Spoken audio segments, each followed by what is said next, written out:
So what do you recommend?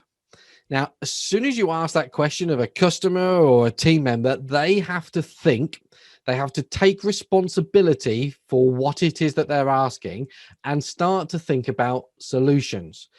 So it doesn't, instead of you taking it and then delivering on it, it leaves it with them and they have to think about how or what they can do to correct their situation. Now, it's really easy for them to say, I don't know. And then you can say, well, if you did know, what would it be? Or what would it possibly be? And then they can think again, they have to go back and they think about it. And once they start thinking about it, then they are more likely to come up with a solution.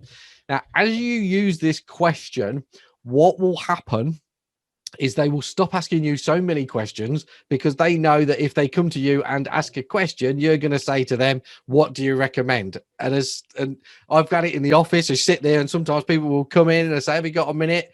And I'll say, yes. And then before they've asked the question, you can see it go through their eye. Okay, I'll be back in a minute. And then they'll disappear and then they might do the work and then they'll come back and they'll give me the problem and the solution that they've come up with.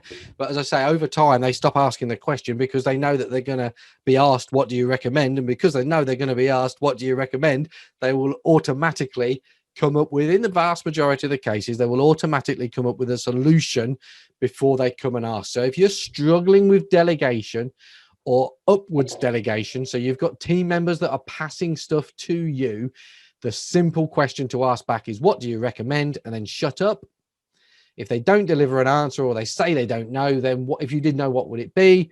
And then add that magic word, possibly, so they can come up with different solutions without being seen to be looking silly or giving a negative response. So if you do nothing else off the back of this conversation this morning, then start using that phrase, what do you recommend? Then that's the one thing for me and the way that you work with your team.